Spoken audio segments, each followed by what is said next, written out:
Go ahead. You are listening to the VAHOMA Podcast. Be sure to subscribe. Thank you.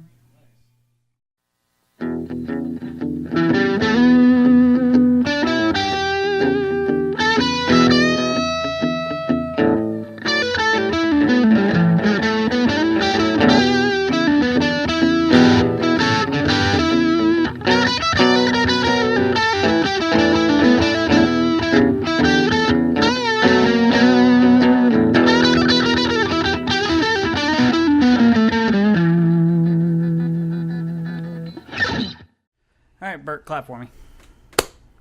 Wow, that was weak. That one's better. They both spiked, but at least that one I can hear. It's practicing my golf clap. It was something. All right, this is episode 33. Hi, and welcome to the VAHOMA Podcast, episode 33. I'm Tim Abbott. With me is Brett Phillips, a.k.a. Bert. Hello. Chris Mason. Hello, hello. And Adrian M. is at the table with her hi. Hi. Boom. Nailed it. So on this episode, we're going to talk about what we've been playing. PlayStation Classic was announced. That got Chris pretty excited.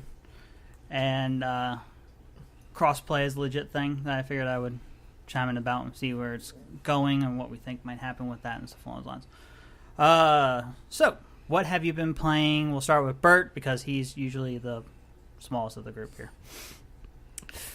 Formula One. Yes.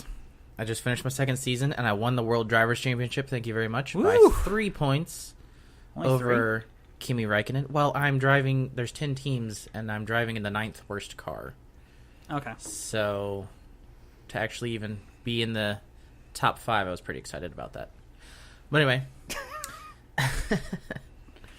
Actually finished my second season last weekend. So We're the only podcast that talks about Formula One. Yes. Guaranteed. the only one in the United States. It's more popular. We're the abroad. only video game podcast that talks about Formula One. Every time. Anyway, On a consistent basis like we do. Anyways, go ahead. so I also, since the last time I was on podcast, I finished Assassin's Creed Origins, Nice. Congrats. which Tim, you said Syndicate was your favorite one. I like Syndicate a lot, yeah. I know you're not like a major fan of the franchise, but If only someone at this round table was. But I picked Anyways. up Syndicate back when it was free with gold, like 2-3 months ago or something like that, or 4 months ago. I just haven't started it yet, but I really like Origins. Origins is hands down the best one I've played, even better than Black Flag. But That's a big statement. Black Flag was just a really good Pirate game, not so much on the Assassin, I thought. But No, it was not a good Assassin's Creed game. No, yeah, it's a pirate game hidden in Assassin's Creed Right. name. Right. And but anyway, the story kept me in it the whole time. The gameplay was great, and the scenery, and not even on like a 4K TV or anything like that, or one of them schmancy Xbox Pros or whatever it is, One X's. It was just a gorgeous game for me. But the ending was a little sad. But actually, it's kind of sad all throughout the game. There's an underlying sadness to the story. But it was, like I said, it was great. It was even better than the Ezio trilogy, which was the last ones that I thought were really, really good. But then I never played Assassin's Creed 3 or haven't played Syndicate yet. I didn't play Rogue or Unity. I tried to play Unity, and I got about 5 hours into it, and I just couldn't go any farther. Actually, that was one of the first Assassin's Creed games I actually beat. Unity? Yeah. For some reason, Unity spoke to me. I don't know why. Okay. I liked Unity, and then I went to Syndicate right after that. Maybe I should go back and give it another look-see, but... Probably not. probably But not. for me, because I was not a passionate Assassin's Creed person. I was Right. I don't know, I just liked that one for some reason. Mm-hmm. I don't know why. And then the other game I finished was... Wait for it. Sniper Elite 4.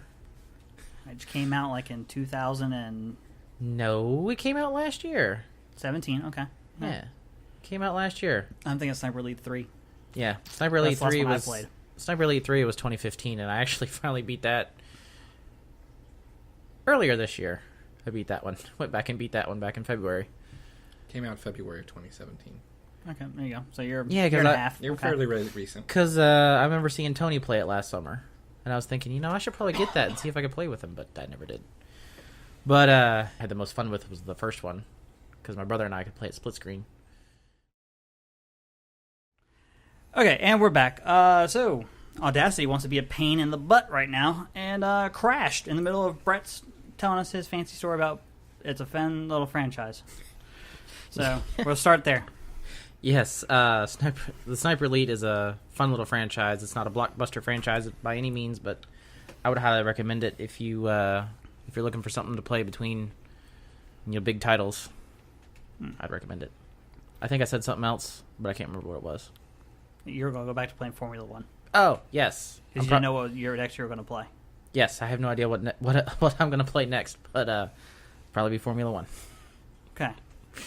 So, random side note, as somebody who has played Assassin's Creed and stuff along those lines, considering I know Origins doesn't take into account the present-day stuff nearly as much, or did it take in... It had some, like, you could go to, there are certain locations, and you could hear audio files that would talk about, like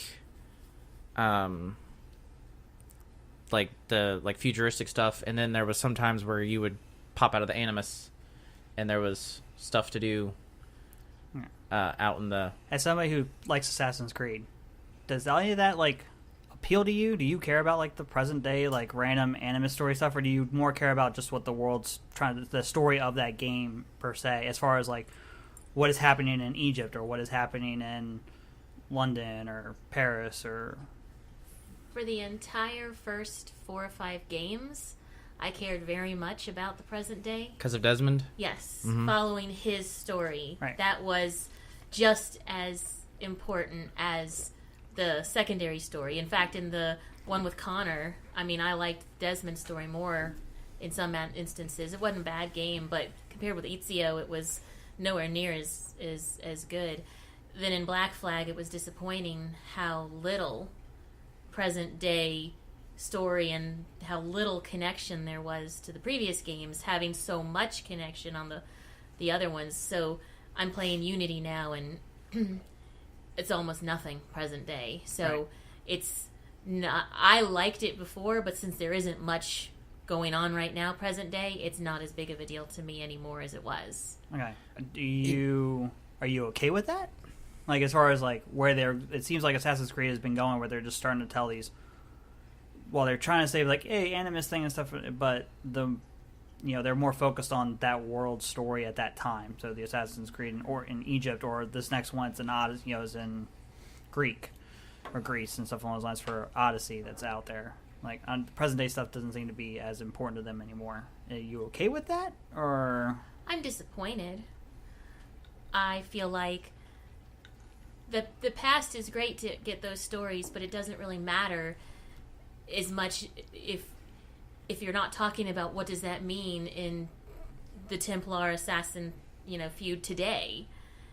Finding out what happened in the past is great, but it was a good way to tie it in that there's a reason behind all of that you're doing, and it feels like that's getting pushed aside. So I'm disappointed in it. I would like to see them pull together a good story like they had with Desmond before, but Origins, to be honest with you, I don't remember stepping outside the Animus in Black Flag. That's how good the outside story was in the modern day part was in Black Flag. I don't Black remember Flag, it. like when you were like all of a sudden you're at your desk and they were like had you walk up to like somebody's thing in first person. I was like, what is happening right now? I was like, I want to go back to blowing up ships. Yeah, I do remember that now. It was just the only connection in Black Flag is at the very end. I mean, throughout the whole thing, you're just going around the office and you're unlocking files. That's all you're doing. But then at the very end, the precursor, Juno, makes an appearance. And that's the only connection to any of the previous There's, games. obviously you haven't gotten to Origins yet, so I don't want to give anything away. Origins doesn't have, to the best of my knowledge, Origins doesn't have anything directly related to the rest of the games because it is a prequel, I think. So it's not like you have to play them in order. Correct. So, to speak, not that you really, I guess, had to play any of them in order, but I haven't played them all. You've played them all. But I was happy with the outside, the modern day stuff. It wasn't as in depth as Desmond's story was, but there was actually a couple times where I was going through, wandering through Egypt, and I'm like, when am I going to get to the next part outside the Animus? So there's actually a couple times where I found myself thinking that, and I shouldn't.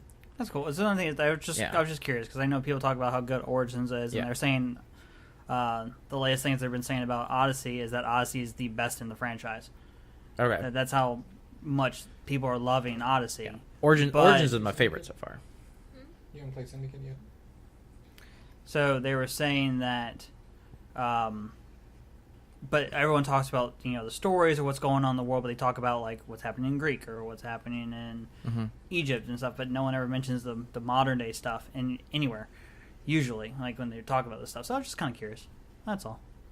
So yeah, that was my random Assassin's Creed side note. If they build on what they had in Origins, I would like that. I would like to see more of. Yeah, we should see how what they had in Origins. Because I want to play Odyssey, but I know Red Dead's on the horizon, right. And that's going to be the open world game that consumes me. So I wasn't too focused on getting another big open world game, especially with also Call of Duty right around the corner, aka now. So I didn't want to. Because didn't that come out Friday? Yeah, yesterday. Thursday. 8 p.m. Okay. Oh, thank you, Mr. Retail. So I just didn't. So that's on my Christmas list. Yeah. But, anyways, Agent M, what have you been playing? I beat Far Cry 5. Okay. With Chris. Great game, ton of fun. Lot more co-op than Far Cry 4, as far as you could actually do story missions. In Far Cry 4, you could only do the side missions. You Correct. couldn't do story missions. You had to do them separately. So in this game, we could do pretty much everything together.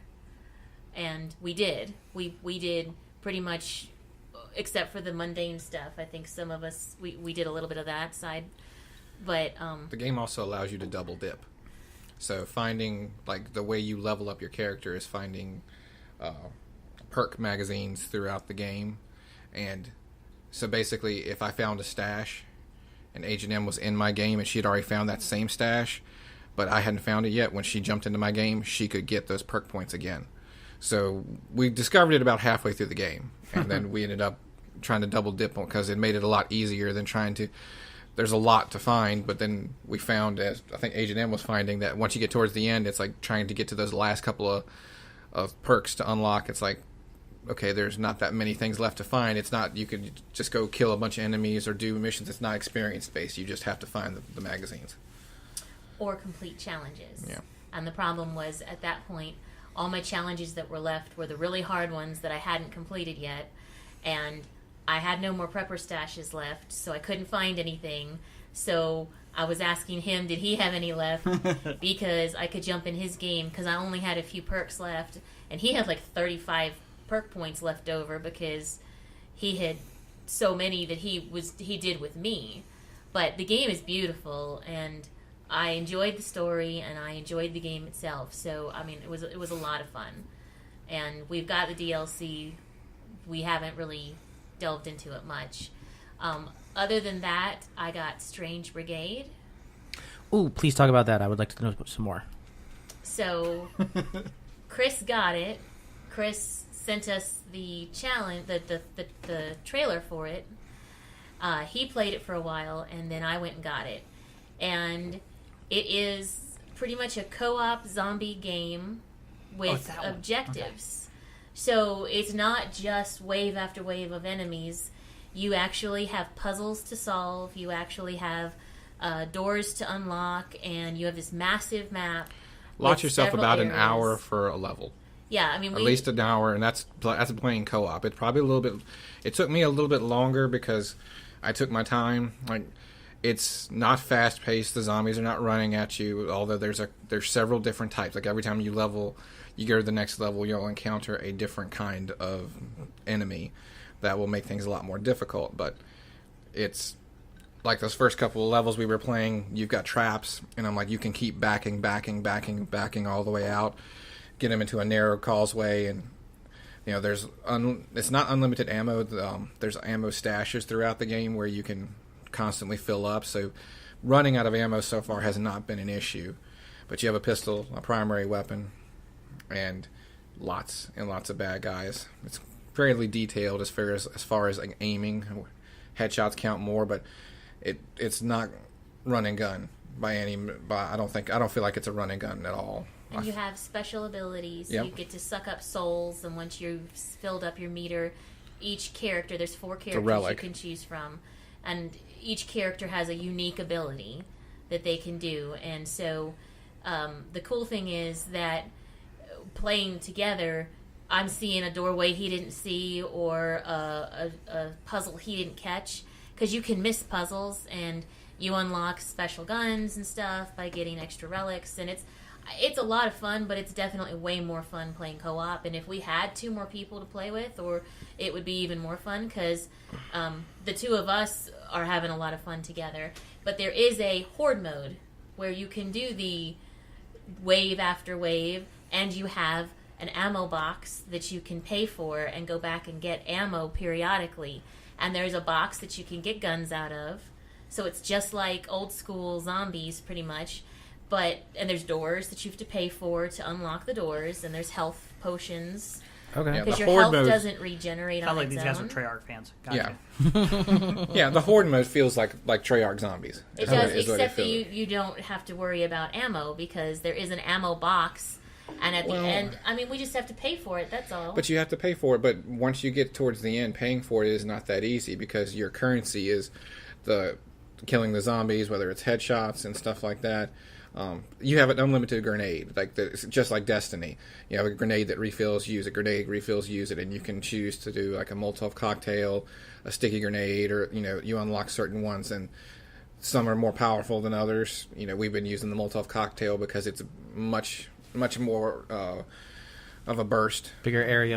Yeah, and so far I'm like but it's not very effective. It knocks everything down a little bit, but it doesn't really kill a whole lot. Okay. So when you're fighting, we were fighting one big baddie at the end, and grenades were kind of crucial, but it just took forever because you had to turn him around. He's got this big armor in front of him, so I'm being bait while she's trying to shoot, vice versa, and then he chases her, and it just went back and forth, and just like normal, I said I needed to go to bed, and then we had the best run ever. It's amazing. And we went like a 2 solid a.m. hour after that where we couldn't die. Like, I thought for it sure. Was. It felt so good. It was like 20 waves, just the 2 of us. It's like, there's no way we're going to last this next one. And it's like max ammo. It's like, I was like, Agent M, I just found a box. I just got a brand new gun. It's upgraded. And I'm going through just blasting away. And it's like, wave over. And I'm like, another wave. Let's do it again.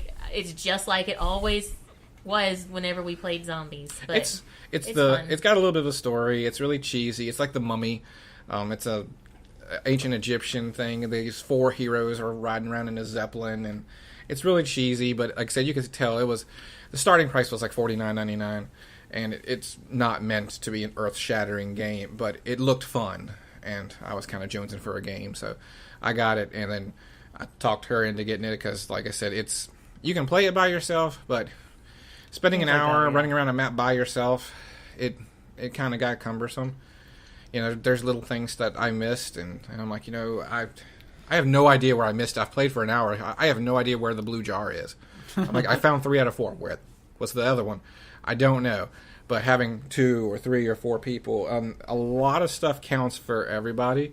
Most of the time, the treasure chest, you just split them. Like, I'll get one this time, she'll get one next time, and you don't know what it's going to hold. But other than that, like finding collectibles and stuff like that counts for the whole team. So again, more eyes, more chances to catch some of that stuff. So we're about 3, 4 in. Yeah, I think we've done 3 full missions so far.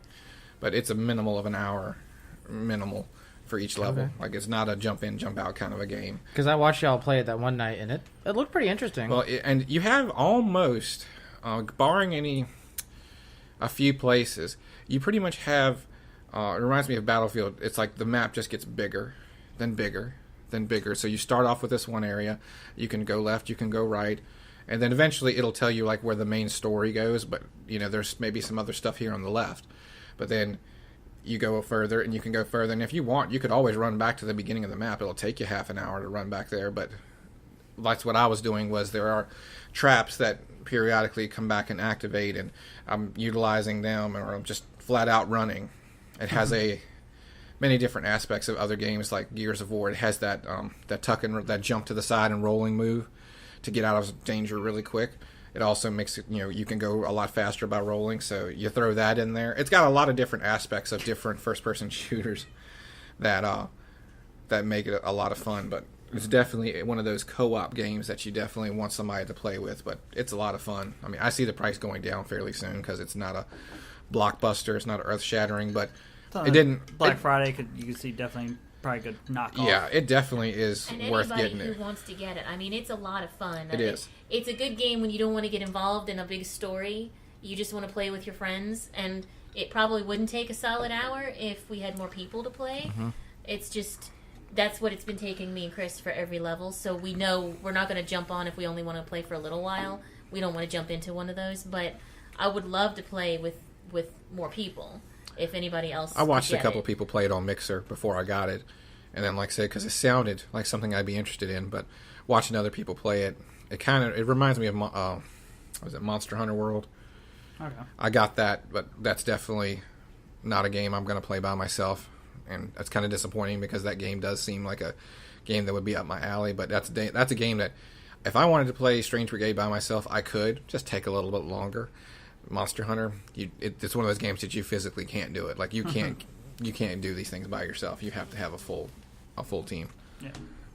So the other thing I'm playing is Assassin's Creed Unity. Okay. After we beat Unity. Far Cry 5, I wanted another single-player game. And as we have said, I've played every other Assassin's Creed, including Rogue. And Unity picks up within minutes after Rogue ended.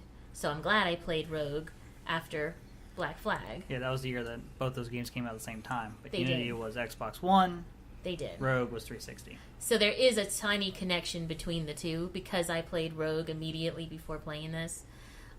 It's exactly the same in every way as Black Flag from a gameplay perspective in Rogue, but I'm not super into the story so far. I'm 8 memories in, so I couldn't tell you what happened in the story. it's way too many collectibles is my only complaint. There's like 6 types of collectibles, and I tend to be one that likes to get all collectibles, and it's very tedious. I this gave up on game. that a long time ago. I mean, Like, it's when I not started playing, I just was like, chests. nope. It's.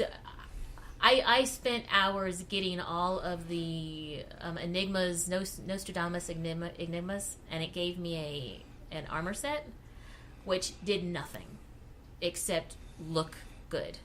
It gave me worse stats. It actually hurt my stats to put it on. And I thought for sure, because this was supposed to be some mega armor, just like in every other game, mega armor gives you decent stat boosts. And I put it on and it took me down. And I looked it up online and everybody was like, yeah, don't waste your time. Well, I'd already spent hours getting it because I thought it was going to be a good thing. Yeah. So far I'm just playing it to get to Syndicate is my goal because I want to play them in order. Right. And so I want to play Syndicate because I've heard such good things about it. So I'm just trying to finish Unity I like Syndicate. so I can get to So it. just playing as Eevee was fun. Is there any different. co-op stuff in Syndicate? No. No.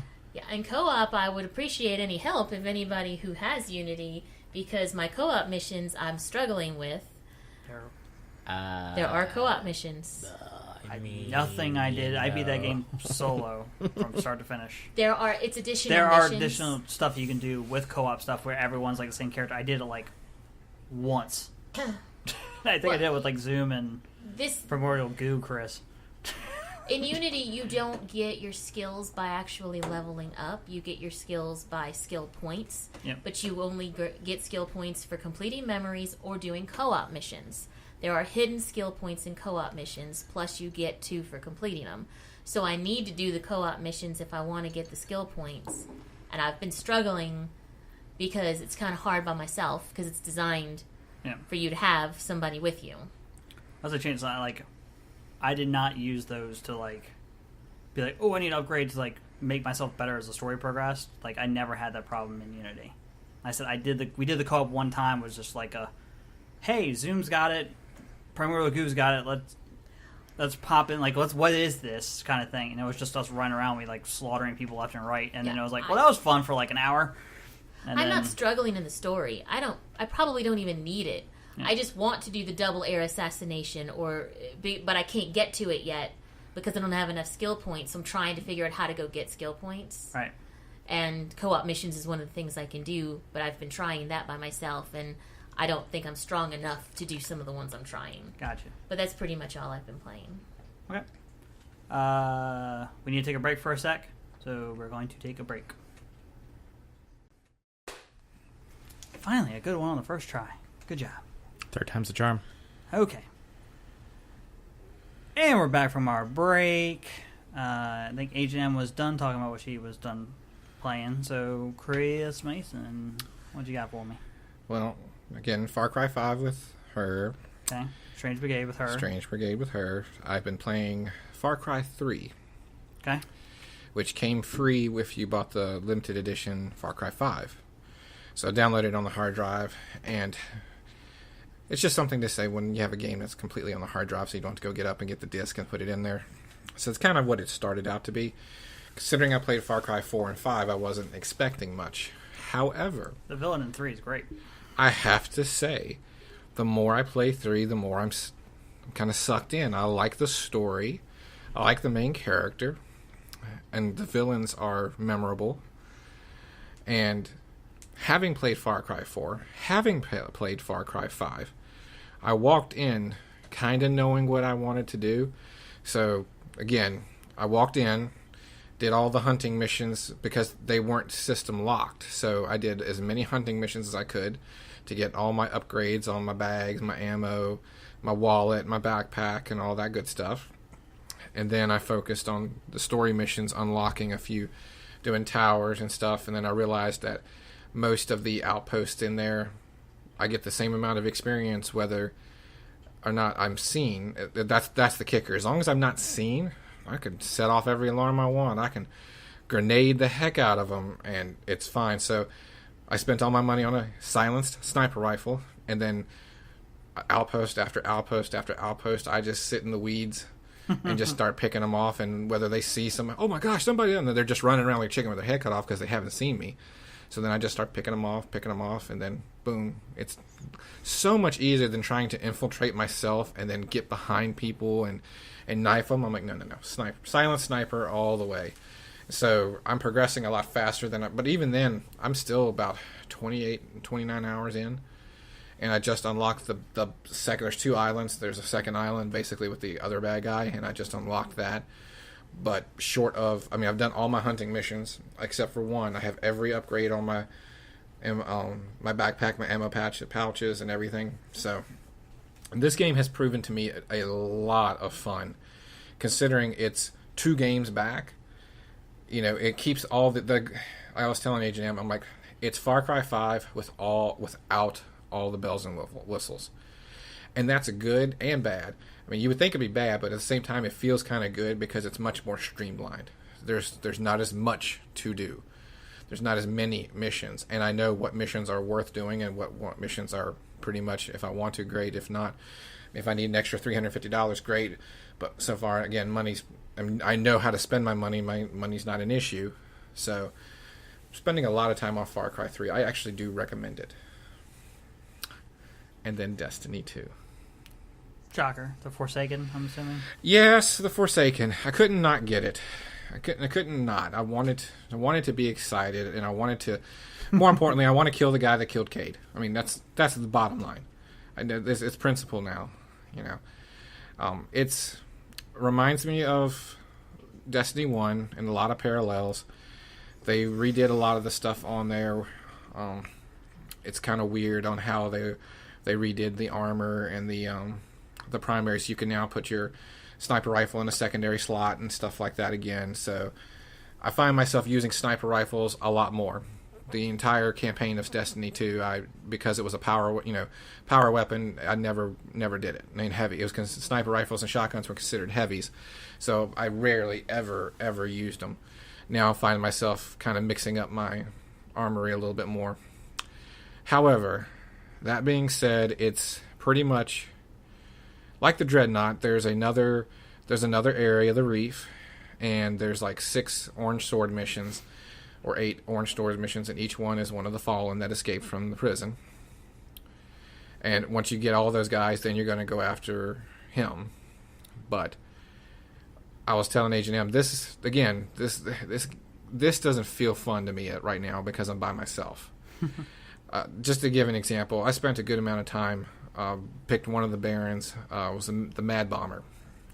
Okay, remember Prison of Elders? Yeah. Okay, Mad Bomber, Prison of Elders. It's splinter mines, a couple of different spots. Okay, exactly like Prison of Elders. Then you find him, which the missions are not like the Destiny 2 campaign missions. They're not that long. I felt like the Lost Sectors, like an expanded Lost Sectors, about the length of time it took me to get to the Baron. A little disappointing on how quickly I got to him, but it was fun getting to him. But when I got to him, it was one of those things, again, the boss and everybody on the map are all looking at you. Always. And forever. They're looking at you. So there's nowhere to hide. They all are coming at you from every side. There's no... At least if you have 2 people, you can split the difference, And half the people are now after you. And plus, they're splinter mines. A, B, and C, just like in Prison of Elders. Verbatim. Out in the open.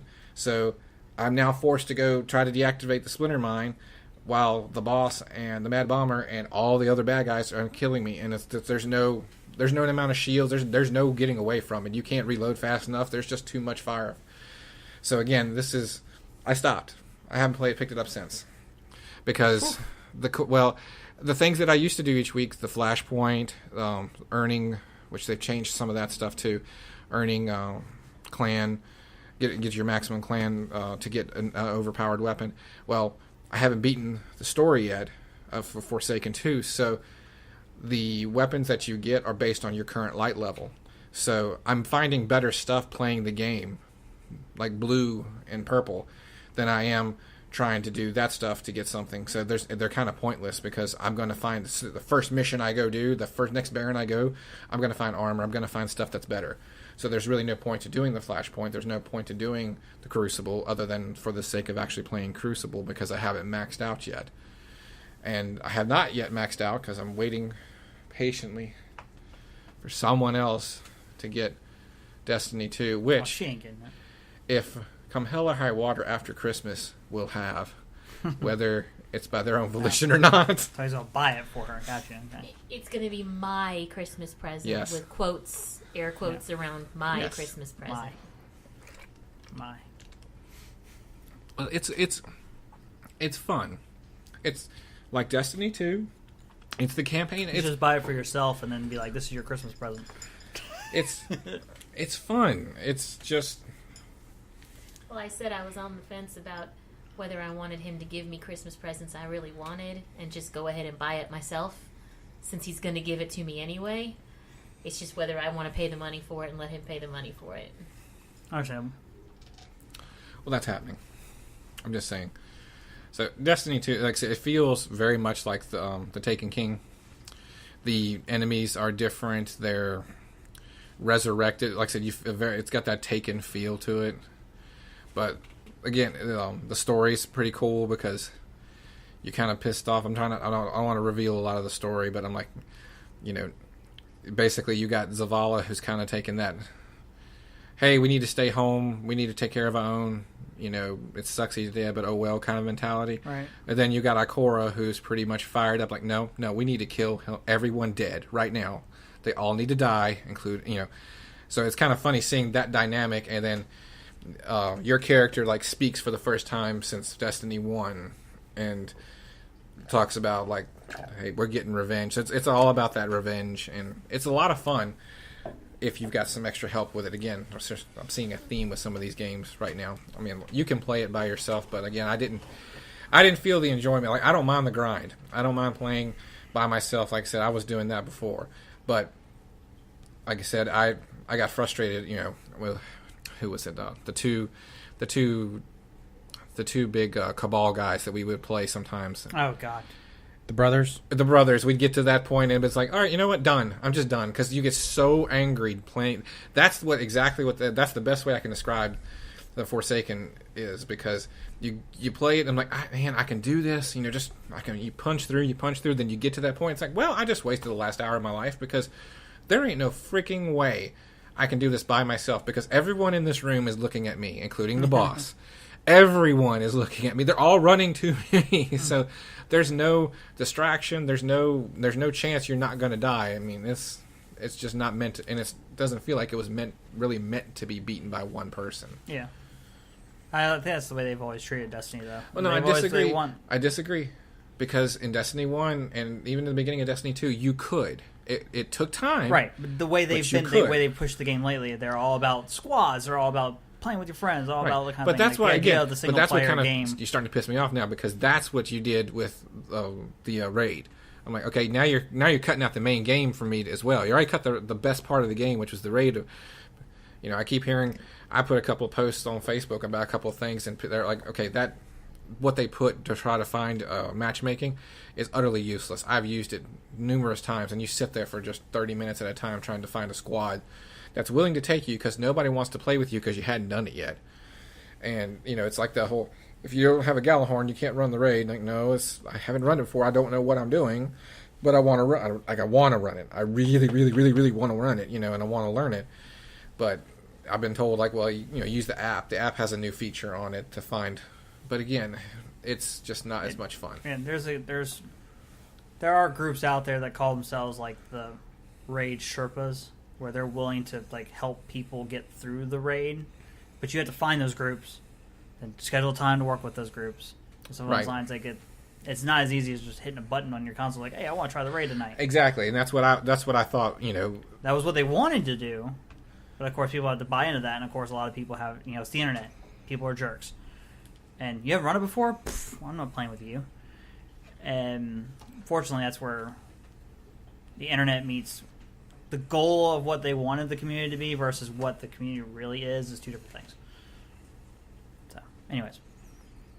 What else you got for me? Anything else you've been playing? No, not too much. Like, I played a little bit of Fortnite, but haven't. My son's played more Fortnite than I have, actually. Okay. Don't think. Halo Wars 1. For some reason, I've gotten back into Halo Wars 1. Like, I'm Good one. Achievement hunting now. Oh, jeez. Because there's a whole lot more achievements on the Xbox One version than it was on the other one. It's some of the same ones, but it's a whole lot more skirmish. It's a lot more achievements you can play against the AI, which is it's what I like doing anyway. So I've been playing a lot more of that lately. Okay. Because that's one of those games one of those games that you have that you can always jump into and jump out of. And the ones that you just like, I just cut Pandora on. It's just, sit there for a couple hours and just play a couple games, just to let off some steam. Then you get to now it's principle, because you get to that point where you're fighting the AI and it rises, because if you do the automatic, it rises, up. So you get to about 94, 95. Then it starts it flips a switch to super legendary. Now it's like, now we're going to F you up. And then it's like, no, I can do this. I can do this. And it's like, if you let the game beat you, then it drops it back down. So you have to hit start and cut the game off and then cut back on so that it doesn't drop it. And then it's just principle at that point. Nice. Okay. What have I been playing? PUBG? Correct. Fortnite. Correct. Call of Duty. Correct. And Spider-Man PS4. Spider-Man's one of my favorite superheroes. So the idea of Spider-Man being made. Thus for the glaring looks you gave Bert earlier. Yes, when he was like, I don't like Spider-Man. I was like, oh my God. Because the 90s cartoon has a very special place to me. I love that cartoon. I used to watch the Spider-Man and His Amazing Friends on Saturday morning back in the day. Yeah. So I was like, I love Spider-Man. I will tell you, the only comic book I've ever read was a Spider-Man comic book. It's supposed to make him feel better. I've never read another comic book in my life. Well, I don't read comic books, but I was like, I know the cartoons, I know the movies and stuff. So Spider-Man's always been one of my favorites. So the idea that they were making a Spider-Man game and the fact that Insomniac was making it, so you knew a AAA, developer, like somebody that has a true pedigree behind them, was making the game. I was very intrigued by it. They were after what they did with Sunset Overdrive and stuff along those lines, you were like, this is the team that should be making a Spider-Man game. And as anybody else has said, you've seen the reviews of it and stuff along those lines. The Spider-Man game is fantastic. It's amazing. It's spectacular. Okay, there we go. They nail web swinging really well. Like just getting around. As good as they did in the PlayStation 1. Yeah, even better. As far as like the one thing they have, like they wanted to make sure like web swinging feels good. You get around the city at a good clip, especially once you've upgraded your ability to like swing a little bit faster and stuff along those lines. But one thing that they were talking about, like your web has to stick to something. So there's no like magically swinging through the air and then you're not sticking to anything. Like when you shoot your web, it does stick to a building or something like that. So going through Central Park is kind of hard because it's trying to stick to trees. So you're very careful about how you're swinging through Central Park. Story was very much like the idea that you are an experienced Spider-Man. Like he's been Spider-Man for 8 years at this point. Like he just graduated college. So like he's not a rookie. Like the story stuff, he's taken down Scorpion, he's taken down Vulture, some of these other guys and stuff along those lines. And you can see right from the beginning where they're heading with the story.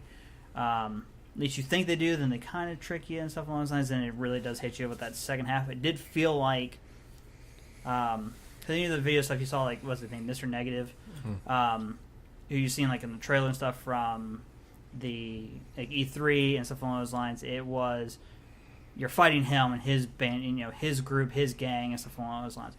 But when you finally finish him, it does this nice twist where all of a sudden it feels like you're getting a second game. Because now all of a sudden you're focused on this bad guy with this enemies in this situation. But it was really clever. It was really well done. The way they handled Mary Jane was really cool. Miles Morales actually shows up in it. So that was pretty cool. Like the idea of like introducing him into this world and where they're heading with the game. I highly recommend it if you have a PlayStation. Unfortunately, it's a PlayStation exclusive, which is a little annoying. But, I mean, it's one of those things. Sony still kind of has the movie rights. I have a feeling that they were integral in paying for this game to be made and helping Marvel. But the way also apparently Marvel Games has come out and said that they wanted this to be their equivalent of Iron Man to the video game universe. Like what Iron Man was to the Marvel Cinematic Universe, like the movie that kickstarted everything.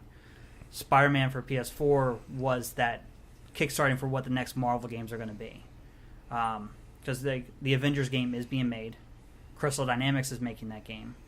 So the team behind Tomb Raider. So the fact that that's the next, like, these Marvel games are starting to be handed to studios, like legit true studios, not these ones that are very generic or no-name kind of things. Like they're handing them to these big-name studios, but they're being very particular about which studio does it. Like the idea of Insomniac, who did, I think, what was their PlayStation Prototype, whatever it was, that they did. It was Second Son. I can't think of the main character. Anyways. Infamous. They did Infamous. So the fact of like Infamous, they're Get Around City and Infamous, or what they did with Sunset Overdrive, it made sense for them to be the one to make Spider-Man. So Crystal Dynamics is really well known for now their, especially what they did with Tomb Raider, the idea of like their world building and stuff along with character development. So it's interesting to see what they do with Avengers. So where they're heading with it, I like the idea. It should be interesting to see once we get something like that on Xbox. So I played that. I played PUBG. Got back from PUBG. My buddy Dunk, who I played primarily PUBG with, who had a kid, and then he was kind of MIA for a while. His kid's starting to sleep now, so he's able to get back on and play. It must be nice. So he has agreements with his wife and stuff, like how he helps like certain days and stuff. So he's, he plays and everything along those lines. So I've been able to get back into PUBG. And as much as I like Fortnite, and I love the people I play Fortnite with, and Zoom and Raw and Trent, I really love playing with them, and they're fun and stuff along those lines. I get the more enjoyment and thrill from PUBG. I like the adrenaline rush from PUBG, whereas Fortnite, I don't get that rush. Fortnite is still that learning curve where it's like, if we win, it still feels like, well, I really didn't outplay that person, I just outshot them. And that was like kind of thing, like, if they had just built been a little bit better builder, they would have beat me. But also at the same time, it's like as soon as somebody starts building like 3 ramps and they're above me, it's over. I don't know how to combat it. I don't know where to go with stuff along those lines. So I enjoy Fortnite, but I enjoy Fortnite for who I'm able to play with, not necessarily The game itself. Whereas PUBG, I do enjoy the game itself. I did play PUBG on Xbox. Whew, boy. I have it on Xbox, but it's rough. Yeah. It's one of those things that, like, it was funny. It was where I was like, oh my God, I've never been one of these ones that's like, oh, frame rate matters. And, like, when they're all like, Call of Duty runs at 60 FPS versus 30 FPS for, like, Halo way back in the day and stuff. And I was like, oh, okay, like, yeah, it's a little bit smoother, but you adjust and stuff along those lines. Boy, going from PUBG at 144 frames on my PC to 30, if you're lucky, on Xbox was rough. Like, as far as, like, visually, like, it just felt weird. To the way it controls, aiming was a pain. It was just, it was rough. And then Call of Duty Black Ops 4 came out last night at the time of this recording, Saturday the 13th. So it came out Friday, or as Chris said, 8 Thursday p.m. at 8 p.m. Thursday. So I got about 5 hours into it. Had a good squad game with it. It feels great. It feels like you can tell Treyarch made it. As far as the multiplayer feels good. The boost jumping and stuff along those lines is gone. Wall running? Wall running's gone. Okay. None of that is there. You have your specialist abilities, but they're nothing too crazy or weird. Like, and then you can't. They have it where there's so many specialists, like 8 specialists, 10 specialists, something like that. But on your team, only 2 people can be at that same specialist. So the idea is that, like, you can't have a full squad of 6 nomads who all have attack dogs, because that's his main special ability. So I was like, that would be annoying if 6 people all called their attack dogs in at the same time. The other team would be screwed. So you can only limit to 2 per team can be that. So far, I like Nomad. I've played as Recon. He has what's called a sensor dart. So you shoot an area and it puts a little area on the map, and anybody that comes in that area, it pings them on your mini map for everybody to see. Okay. And then his goggles, when he puts them down, his main special ability, it pings the entire map. And then your teammates can see that everybody light up through the map. They light up red, the enemies. So I did play about 4 hours of that last night. Like I said, it feels good. Still learning the gun. Still having to learn the map designs and pathing and spawn points and stuff along those lines. Everything that comes with a Call of Duty game. Then we did play Blackout. And if you're looking for a Battle Royale experience that's the more realistic side of things for a console, Blackout's going to be what you want to play. While I love PUBG and I love what PUBG does and stuff along those lines, Blackout at least runs great. It ran at 60 FPS. It had a few frame hiccups and stuff along those lines and a little bit of stutters. I don't know if that was more either the game itself, or in fact I'm playing on the original Xbox, and now that you're Xbox One and you're starting to limit the push that these things can do as we get further into the cycle. Go ahead. How many players was it? Is it still 100 players? PUBG is 100. Blackout was 88. When they first initially announced it, I think it was like 70 was what they were going to do, or 80. I only played 2 matches, so I didn't on the final build, but I did know it was 88 were jumping. They can push it to 100. When they did the beta, they actually pushed it to 100, like that last 2 hours that they were live, to be like, screw it, let's just try and see if we can break it. Put it at 100, see what happens. And it still ran pretty good. Okay. But so far from what I noticed, it was 88, whereas what jumped. Chris, you had a question? Yeah, so again, besides the wall jumping and the other mobility issues, I had huge issues with that with Black Ops 3. The can you buy your way? Like, is it one like? Does anybody have a chance if they don't get in now? That's the thing. Yes. It felt like before it's like there's no point because everybody has the best. You know, a newbie coming in, like everybody else already has the best guns. Which again, guns I get. I'm like guns. Okay, you should earn your guns, but at the same time, it felt like all the best perks in the world. I'm like, well, how can I stack against that? How can I try to get kills with somebody who's already stepping that much ahead of me? So obviously, from what I could tell, and stuff along those lines, again, I'm only 4 hours in. But the first game, it's like any other Call of Duty. Level 5 is when you unlock create a class. The first gun they give you is an ICR, which was one of the best guns in Black Ops 3. Yes, yeah, I'll agree with that. And the ICR is the very first gun you get. It's a very good gun. The second gun you unlock at like level 9 is the Rampart, is what it's kind of thing. It's a very slower firing gun. I forget which gun it is, but it's like... It reminds me from Black Ops. No, it's still it's an assault rifle, but it just has a little bit harder punch, but it fires a little bit slower. As far as assault rifles, I freaking love that gun. And I got it level 9. It might be the only assault rifle I use the whole rest of the game. Okay. So I don't see now. It's other things like the scavengers. One of the first perks you want that you get, which is ammo thing. The cold-blooded or ghost is one of the first perks you get that makes you invisible to radar if you're moving. This sounds better because to not have a campaign, you take 1/3 of the game away. And like I was talking earlier, I was like, I'm a huge fan of zombies, and I'm like, I want the zombies, but I'm like, if it can't, it's got to be more than zombies. I'm like, if I'm gonna play, I've played the multiplayer in many Call of Duties, but Black Ops 3. You could just sit down. I'm like, I hated it, loathed it. I never wanted to play it again. The only reason I got Black Ops 3 was the campaign, the zombie campaign. The other it was like 2 campaigns in one. It was kind of bogus. You didn't get any achievement or anything for doing it, but it at least gave me the options and then zombies. Yeah. So I didn't even play any multiplayer last time. Yeah, so it's one of those things that at the end of the day, now it's like everyone's still learning the map, still learning how things go and stuff along those lines. So that's where the hardest part comes from a Call of Duty game, but it's any multiplayer game. Right. Is knowing how the map flows and controls. Knowing where people should be is one of the main things when it comes to a Call of Duty game. I know spawn points are here.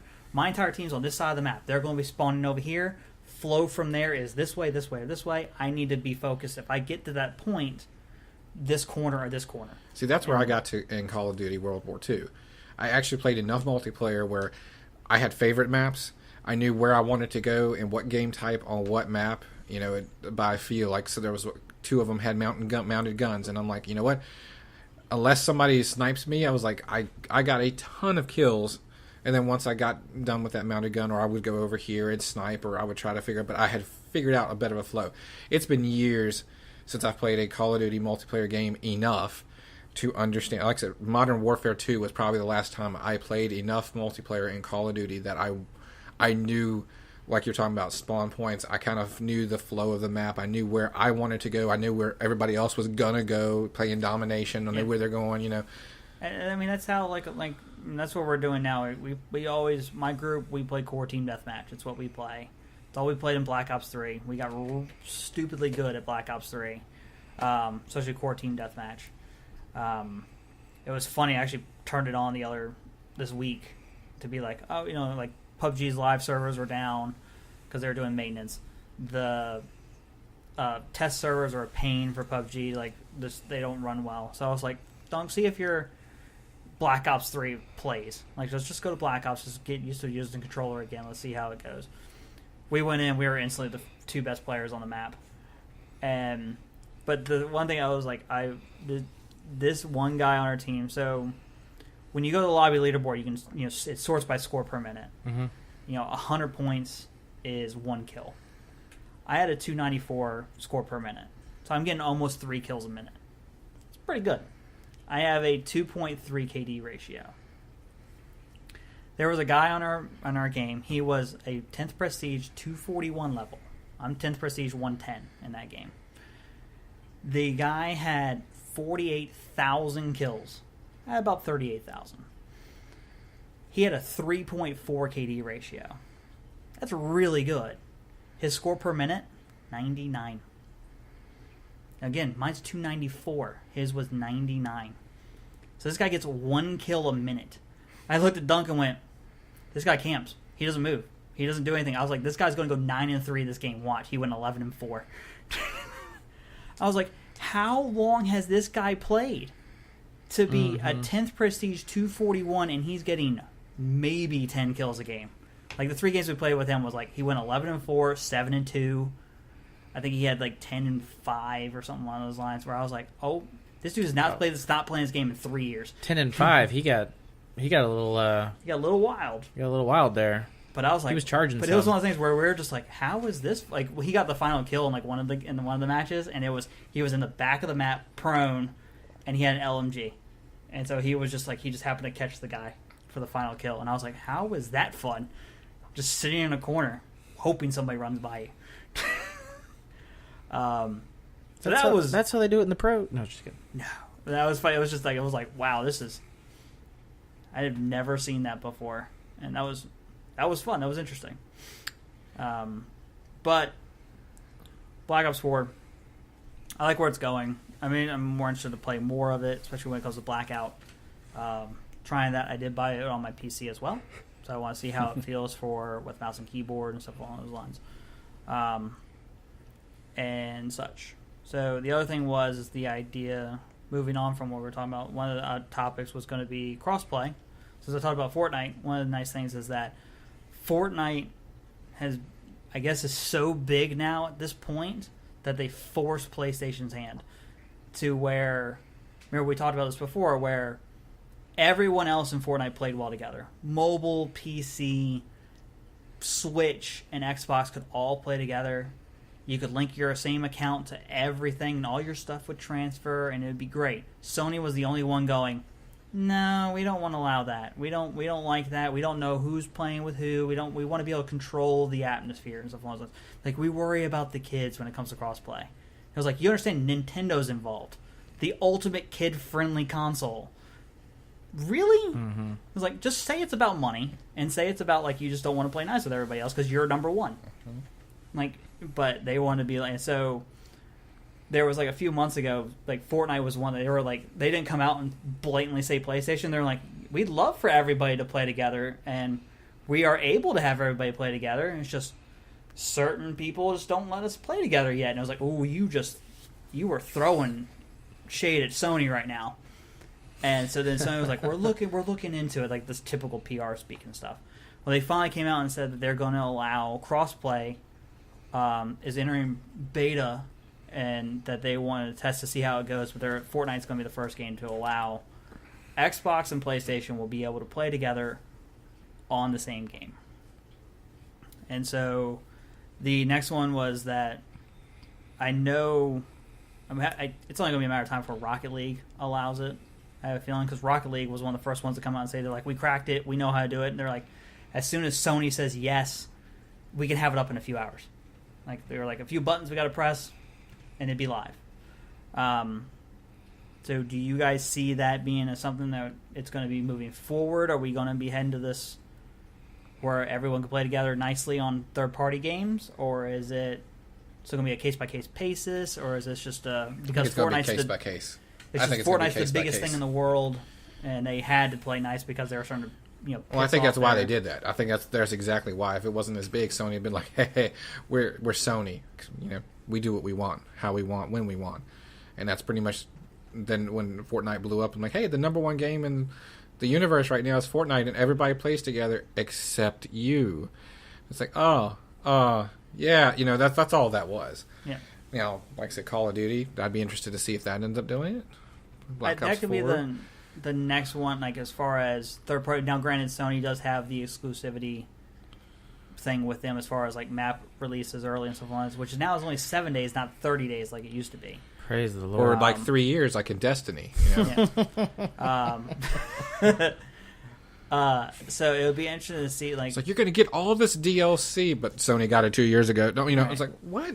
But the idea as far as like, I can see it at some point. We're going to get to the point where the third-party exclusivity stuff, when it comes to like things, is. I mean, people buy your consoles, like they buy their consoles to be able to play like your exclusive stuff. That's what they care about. Like your third-party stuff, no one's going to be like, oh, it runs better on PlayStation. They're the same box at this point, Just let them play together. Let them, be nice and stuff along those lines. The idea of being able to play tonight, because I had friends and stuff along those lines. I have Xbox, their PlayStation, and I was PC. And so trying to figure out how to get us all to play together was hard. Where I was like, I can play nice with PlayStation, I can play nice with Xbox. But you two can't play nice together, so we had to try and figure out some caveat to get everybody to play together. Now it's not a problem. We're heading to that shared universe, shared world, PlayStation, console world. I can see it being something that further down the line, we'll see where it goes. Call of Duty is the next one, as far as like the big franchises that once the exclusivity stuff's not a thing of letting them all play together, because it's got to make. Well, I'm sure it'd be the coding and stuff. Obviously, makes it harder for the developer, but the idea of being able to throw 150 million people into a matchmaking lobby instead of 60 over here, 60 over here, trying to just throw them all in one pot. It's got to make it where everyone, finding matches faster, finding more competitive players together and stuff. So I think the idea of cross-play is a great thing. Let everybody play nice. Let everyone have their own exclusivity thing that they want to play on. I think it'll help. It might help games last longer. That too. Because one of the big things about games right now is you split the community so many different ways. Is you split the community between the different gaming systems, and then when DLCs come out, you split the gaming community between the DLCs because not everybody gets the new map packs. Yeah. So I feel like that's one way that it could help your game live longer. Agreed. So the other thing we're going to talk about real fast was the PlayStation Classic was announced, where they announced that they're going to be making it's like a little mini PlayStation, and it's going to have 20 games on it. They announced 5 at first, which was Final Fantasy VII, Jumping Flash, Ridge Racer Type 4, Tekken 3, and Wild Arms. I played Tekken 3. Chris, when they announced this, you seemed to be pretty excited about it. Very excited. And what did you think about that? Well, I have a PS3, don't have a PS4, and I barely use the PS3, so I haven't been picked up a Sony controller since PS2. Now, PS2 was dominant, when that was out, but that's been a long time ago. But some of the games that brought a lot of things forward for me were, of course, Final Fantasy VII Classic. I'm like, the fact that it's there. I know it's available on the PlayStation Network, but I don't have the PlayStation Network. I don't have that, so I'm very curious because I would like to play that. And then, of course, Wild Arms was one of the first RPGs that I played on I won't say next-gen console system, but basically the PlayStation 1 was, for me, one of the first things I bought when I got a job was a PlayStation 1, and Sub-Zero, Mortal Kombat Mythology Sub-Zero was the first game I ever bought. Nice. Terrible game. But I remember playing Wild Arms and was like, oh my gosh, I love this. What is this? It's called an RPG. It's like Dragon Warrior on the old school Nintendo. I was like, that's what it felt like to me. Had a good story. I loved the gameplay on it. So 2 of the 5 I'm interested in. I know it will not have Spyro or Crash because they said they already are going to be releasing those games on. Well, they already released Crash. And then Spyro's coming. Spyro's coming. The re-releases of those. So they said those games won't be on there. But I'm curious, like Twisted Metal was classic. Would Metal Gear be on there? Metal Gear Solid better be on there. That's what I'm saying. That's solid. That's I'm the like, game that matters. If that's not on there, people will riot. There's a lot of. You're talking about 20 titles, and there's a lot of room for some goodness. Like I said, I have that Nintendo Classic. I have the Super Nintendo Classic. I feel like they're awesome. I enjoy them, but the amount of games that came out for those 2 consoles, I feel like they could have gotten a few more right. Yeah. It felt like they got some of them right, and then. Well, it's also interesting with this one though. The fact that it's $100 and you're getting 20 games, whereas like the SNES Classic was $80, but you got 40 games. There was like the price has gone up, game titles have gone down. Right.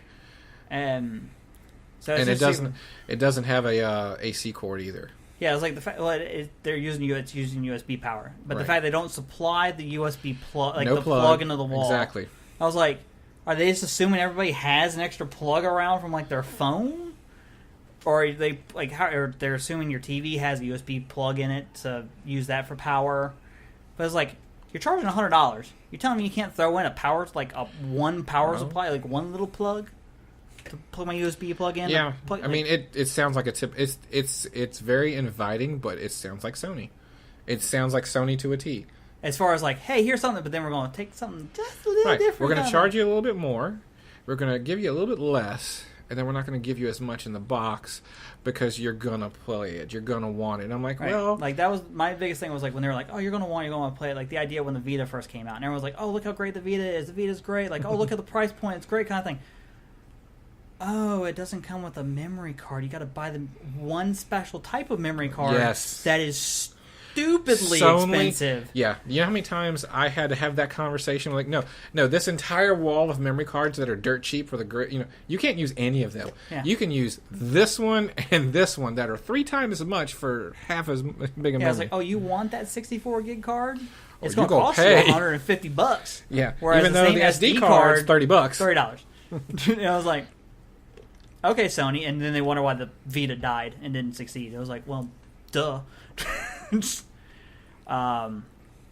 But yeah, that was just a weird thing. So it sounds like something Sony would do. But my biggest thing is like I would want to play it. I had an original PlayStation back in the day. But like my experience, like I was not an RPG person. The idea of turn-based games and stuff like Final Fantasy never appealed to me. That was never a thing. I loved Metal Gear Solid, and so if I could just play Metal Gear Solid again, like I would even consider it. But the fact it's not even a DualShock controller is a little weird.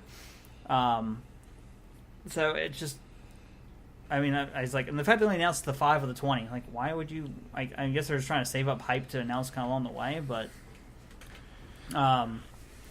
anyways, so be interested to see what that's like.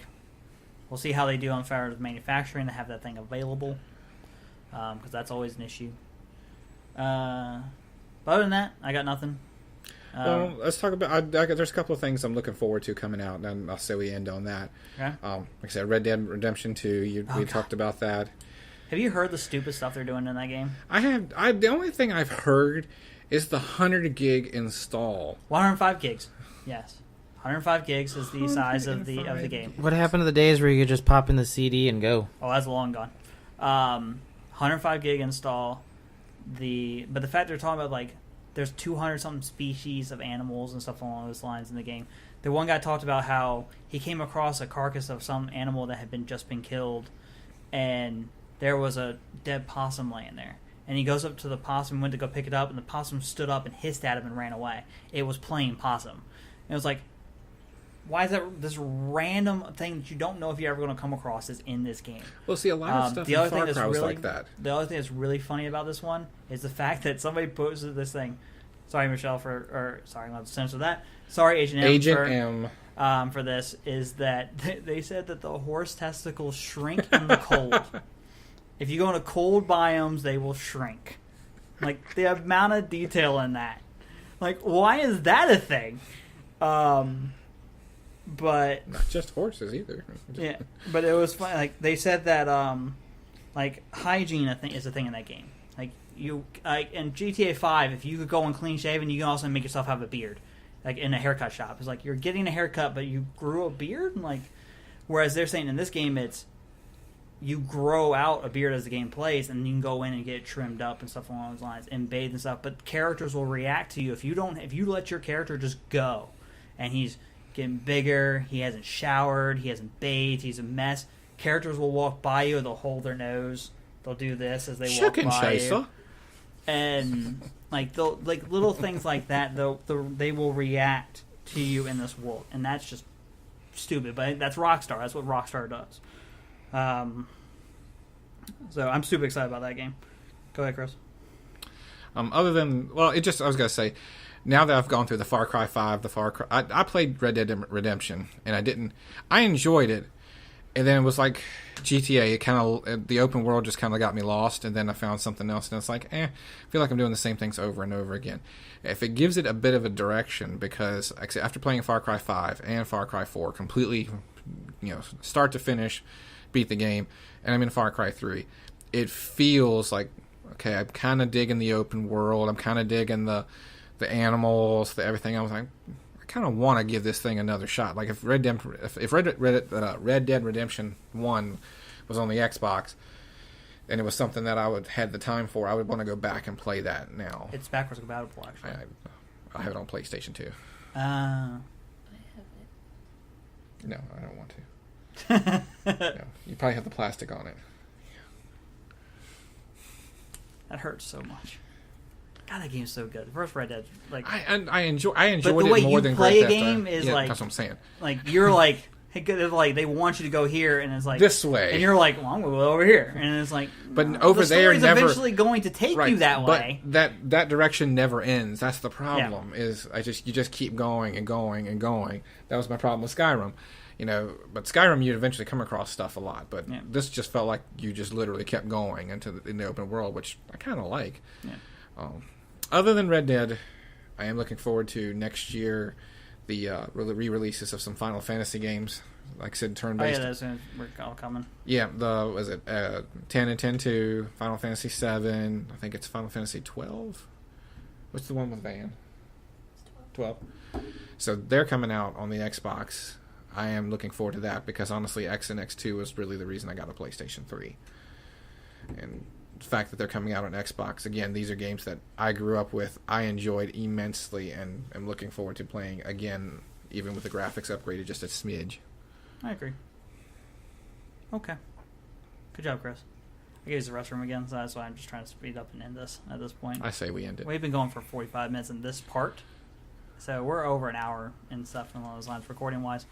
So thank you for listening.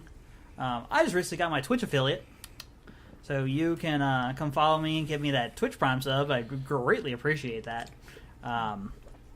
If you go to twitch.tv/Annihilator, ANNIHIL8R. I stream every night, pretty much. Basically playing whatever the biggest title in the world is at the time, so I'm not getting any viewers because, well, when everyone's streaming PUBG and Fortnite, you get lost in the shuffle. But it's fun. I just like catching it for moments and stuff along those lines. I think that's fun.